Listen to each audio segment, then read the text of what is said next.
Thirukkural next topic கூடா ஒழுக்கம் பார்க்கலாங்க. இது வந்து பார்த்திங்கன்னா அறத்துப்பால துறவறவியலில் வருது, 28வது அதிகாரம். ஓகேங்களா? கூடா ஒழுக்கம் அப்படின்னா தவ வடிவில் தீய ஒழுக்கம் கொண்டு நிற்றல தான் கூடா ஒழுக்கம் சொல்கிறோம். ஓகேங்களா?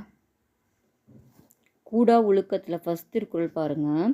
வஞ்ச மனத்தான் படிற்றொழுக்கம் பூதங்கள் ஐந்தும் அகத்தே நகும். வஞ்ச மனத்தான் படிற்று ஒழுக்கம் பூதங்கள் ஐந்தும் அகத்தே நகும். வஞ்ச மனத்தான் அப்படின்னா வஞ்சக எண்ணங்கள் மனத்தில் உடையவன் அப்படின்னு அர்த்தம். வஞ்ச மனத்தானா வஞ்சக எண்ணங்களை மனத்தில் உடையவன். படிற்றொழுக்கம், படிற்றுனா படிற்றொழுக்கம்னா பொய்யான ஒழுக்கத்தை, பொய்யான ஒழுக்கம். ஓகேங்களா? பொய்யான ஒழுக்கத்தை கண்டு பூதங்கள் ஐந்தும், பூதங்கம்னா இங்கே ஐம்பூதங்கள் நிலம், நீர், காற்று, நெருப்பு, ஆகாயம் ஆகிய ஐந்தும் அகத்தேன தமக்குள்ளே, நகும்னா சிரிக்கும். ஓகேங்களா? வஞ்ச மனத்தான் படிற்றொழுக்கம் பூதங்கள் ஐந்தும் அகத்தே நகும். அதாவது வஞ்சக எண்ணங்களை மனதில் உடையவனுடைய பொய்யான ஒழுக்கத்தை கண்டு ஐம்பூதங்களும் தமக்குள்ளே சிரிக்கும் அப்படின்னு சொல்கிறார். ஓகேவா? வஞ்ச மதத்தான் படிற்றொழுக்கம் பூதங்கள் ஐந்தும் அகத்தே நகும். பொருள் பாருங்க. வஞ்சக எண்ணங்கள் மனத்தில் உடையவனிடம் பொய்யான ஒழுக்கத்தினை கண்டு நிலம், நீர், காற்று, நெருப்பு, ஆகாயம் என்னும் பூதங்கள் ஐந்தும் தமக்குள்ளே சிரிக்கும். இதை தான் வஞ்ச மனத்தான் படிற்றொழுக்கம் பூதங்கள் ஐந்தும் அகத்தே நகும் அப்படின்னு சொல்கிறார். 2வது திருக்குறள் பாருங்க. வானுயர் தோற்றம் எவன் செய்யும் தன்னெஞ்சம் தான் அறி குற்றப்படின். வான் உயர் தோற்றம் எவன் செய்யும் தன்னெஞ்சம் தான் அறி குற்றப்படின். வான் உயர் தோற்றம்னா வான் போன்ற உயர்ந்த தன்மையுடைய, தோற்றம்னா தவ வேடம், அந்த மாதிரி வான் போன்ற உயர்ந்த தன்மையோட தவ வேடத்தினால் எவன் செய்யும்னா என்ன பயன் உண்டாகும் கேட்குறாரு. எவன் செய்யும்னா என்ன பயன் உண்டாகும்? தன்னெஞ்சம், தன்னுடைய நெஞ்சமானது தான் அறிந்த குற்றத்தில் ஈடுபடும். அது குற்றம்தான் தெரிஞ்சு பண்ணும்போது அவங்க வான் போன்ற உயர்ந்த தன்மையுடைய தவ வேடமே போட்டுக்கிட்டாலும் அதனால் என்ன பயன் உண்டாகும்னு கேட்குறாரு. வானுயர் தோற்றம் எவன் செய்யும் தன்னெஞ்சம் தான் அறி குற்றப்படின். வான் போன்ற உயர்ந்த தன்மையுடைய தவ வேடத்தினால் என்ன பயன் உண்டாகும்? தன்னுடைய நெஞ்சமானது தான் அறிந்து குற்றத்தில் ஈடுபட்டாள் அப்படின்னு கேட்குறார். ஓகேவா? வானுயர் தோற்றம் எவன் செய்யும் தன்னெஞ்சம் தான் அறி குற்றப்படின். பொருள் பாருங்க. தன்னுடைய நெஞ்சமானது தான் அறிந்த குற்றத்தில் ஈடுபடுமாயின் வான் போன்ற உயர்ந்த தன்மையுடைய தவவேடத்தினால் என்ன பயன் உண்டாகும் அப்படின்னு கேட்குறாரு. சரிங்களா? அதுதான் வானுயர் தோற்றம் எவன் செய்யும் தன்னெஞ்சம் தான் அறி குற்றப்படின் அப்படின்னு சொல்றார். 3வது திருக்குறள் பாருங்க. வழியில் நிலைமையான் வள்ளுருவம் பெற்றம் புலியின் தோல் போர்த்து மேய்ந்தற்று. வழியில் நிலைமையான் வள்ளுருவம் பெற்றம் புலியின் தோல் போர்த்து மேய்ந்தற்று. ஓகேங்களா? வழியில் நிலைமையான் அப்படின்னா மனதை தன்வழிப்படுத்தும் வலிமை இல்லாத, அதாவது மனதை தன்வழிப்படுத்த வலிமை இல்லாத, வழியில்னா வலிமை இல்லாத, மனதை தன் வழிப்படுத்தும் வலிமை இல்லாத நிலைமையான நிலையை உடையவன். வள்ளுருவம்னா வலிய தவவேடம், மனதை தன் கட்டுப்பாட்டில் வைத்து கொள்ள முடியாத வலிய தவவேடம் கொண்ட ஒருவன் எப்படிப்பட்டவனா? பெற்றவனா இங்கே பசு வந்து புலியின் தோல் போர்த்து மேய்ந்தற்று.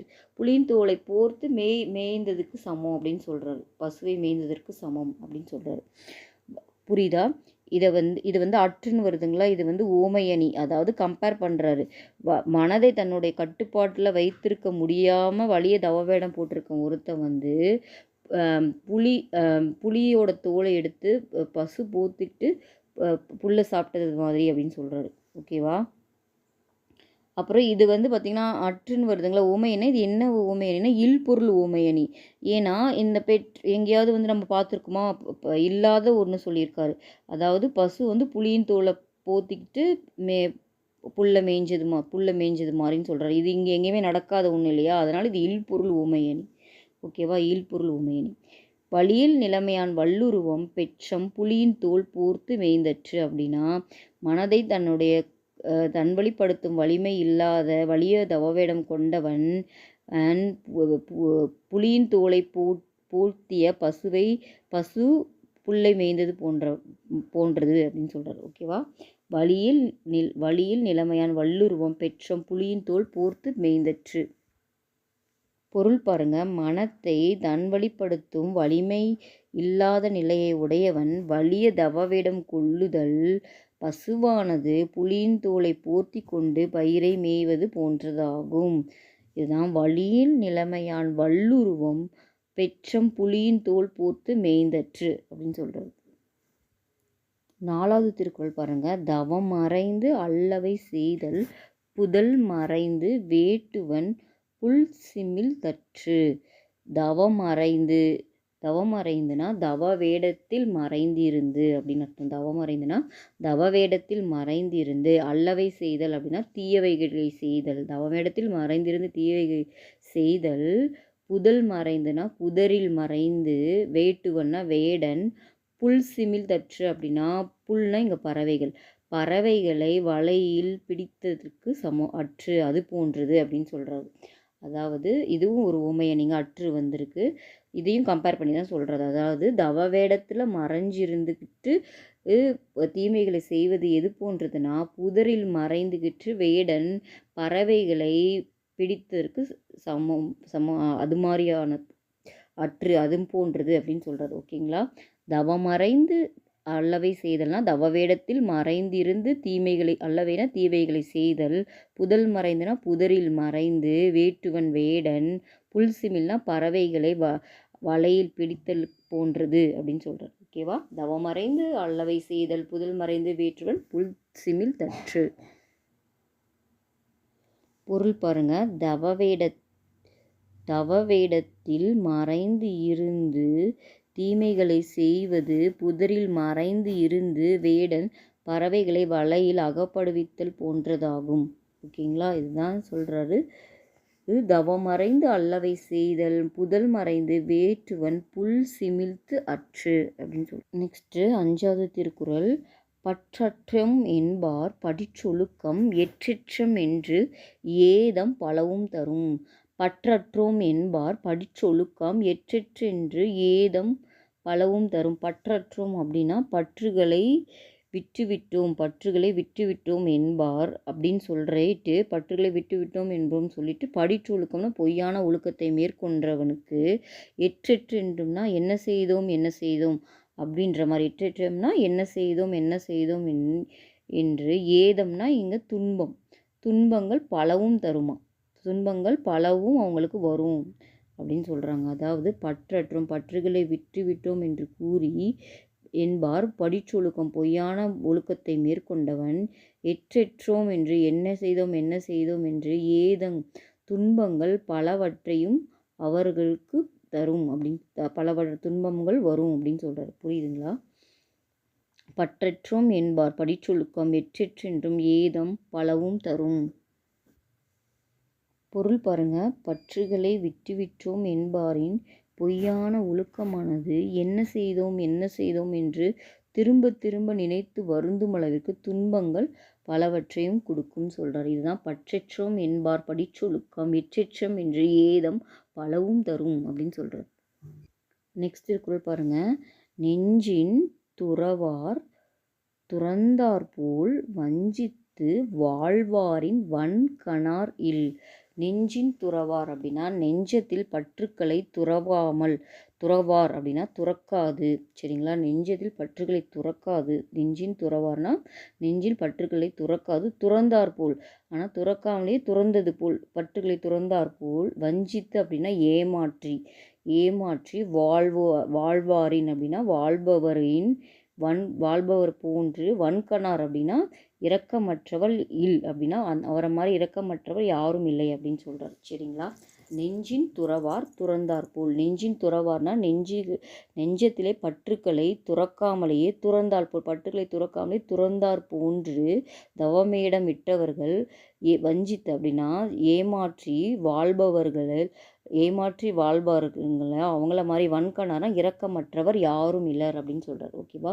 நெஞ்சின் துறவார் துறந்தார் போல் வஞ்சித்து வாழ்வாரின் வன்கணார் இல். பொருள் பாருங்க. நெஞ்சத்திலே பற்றுகளை துறக்காது அவைகளை துறந்தார் போல ஏமாற்றி வாழ்பவரை விட இரக்கமற்றவர் யாரும் இல்லைன்னு சொல்கிறார். ஓகேங்களா. நெஞ்சின் துறவார் துறந்தார் போல் வஞ்சித்து வாழ்வாரின் வன்கணார். நெக்ஸ்ட் திருக்குறள் பாருங்க. புறம் குன்றி கன்ற அணையர் ஏனும் அகம் குன்றி மூக்கிற்கரியார் உடைத்து அப்படின்னு போட்டிருக்காரு. இந்த திருக்குறளை குன்றிமணின்றதை ஒன்று சொல்லியிருக்காருங்க. குன்றிமணின்ற விதையை சொல்லியிருக்காருங்க. புறம் குன்றினா வெளியில் குன்றிமணியை கண்டது போன்ற செம்மையுடையவர் ஆயினும் எனும், அகம் குன்றினா அகத்திலே எப்படி இருப்பாங்க, அது மனத்தில் என்ன வச்சுருப்பாங்கன்னா, குன்றிமணியின் மூக்கில் கரியார் உடைத்து. குன்றிமணியின் விதையில் மூக்கு பகுதியில் பார்த்தீங்கன்னா கருப்பாக இருக்கும். ஆனால் அந்த மாதிரியான அகத்தில் அந்த மாதிரியான வச்சுட்டு இருக்கவங்க தான் இருக்காங்க அப்படின்னு சொல்கிறாருங்க. இப்போ நீங்கள் படத்தில் பார்க்குறீங்களா, இந்த பிக்சர் தாங்க குன்றிமணி. இங்கே பாருங்கள், மேலே ரெட்டாக இருக்குது, அதுதான் செம்மையாக இருக்காங்க. அந்த மாதிரி புறப்பகுதி அப்படி இருக்குது. ஆனால் அந்த அடியில் பாருங்கள், அதை தான் கழுத்து பகுதி மூக்கு பகுதின்னு சொல்கிறாரு. அந்த மூக்கு பகுதியில் பார்த்தீங்கன்னா கருப்பாக இருக்குதுன்னு சொல்கிறாரு. கருப்பு அது மாதிரி தான் மனிதர்கள் பார்க்க மேலே செம்மையாக இருந்தாலும் அந்த மூக்கு பகுதி கருமையாக இருக்கிற மாதிரி அகத்தில் கருமை உடையவராக இருக்காங்கன்னு சொல்கிறாருங்க. இது தாங்க திருக்குறளில் அவர் சொல்லியிருக்காரு. புறம் குன்றி கண்டனையர் ஏனும் அகம் குன்றி மூக்கிற்கு கரியார் உடைத்து.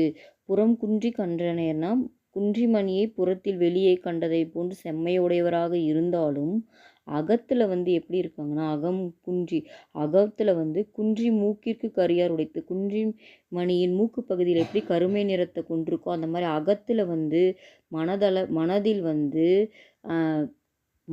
மனதில் தீய எண்ணங்களை கொண்டு இருக்காங்க அப்படின்னு சொல்கிறாருங்க. பொருள் பாருங்க. வெளியில் குன்றிமணியை காண்பது போன்று செம்மையுடையவர் ஆயினும் நெஞ்சத்திலே குன்றிமணியின் மூக்கு பகுதியை போல் கருத்திருப்பவரை உலகம் கொண்டிருக்கிறது அப்படின்னு சொல்கிறாரு. அதுதான் புறம் குன்றி கன்ற அணையர் ஏனும் அகம் குன்றி மூக்கிற்கரியார் உடைத்து அப்படின்னு சொல்கிறார். நெக்ஸ்ட் திருக்குறள் பாருங்க. மனத்தது மாசாக மாண்டார் நீராடி மறைந்துழுகும் மாந்தர் பலர். மனத்தது மாசாக மாண்டார் நீராடி மறைந்தொழுகும் மாந்தர் பலர். மனத்தது அப்படின்னா மனத்தின் கண், மாசாகனா குற்றம் இருக்க. மாசுனா நம்மளுக்கு தெரியும் குற்றம். மனத்தின் கண் மாசாகனா மனத்தின் குற்றம் இருக்க. மாண்டார் அப்படின்னா தவ வடிவில் சிறந்தவர் போல் நீராடி, அதாவது நீராடி அப்படின்னா ஆனாலும் தவ வடிவில் நீராடிட்டு மறைந்து அந்த மாதிரி தவ வேடத்தில் மறைந்து ஒழுகும் நிறைய மாந்தர்கள் இருக்காங்க அப்படின்னு சொல்கிறாரு. மறைந்து ஒழுகும் மாந்தர் பலர் அப்படின்னு சொல்கிறார். ஓகேவா. அதாவது மனத்தில் குற்றம் வச்சுக்கிட்டு வெளியில் மட்டும் தவ வேடத்தை போட்டு நீராடி தவ வேடமாக வச்சுட்டு ஏமாற்றி வாழ்கிற மாந்தர்கள் பலர் இருக்காங்க அப்படின்னு சொல்கிறாரு.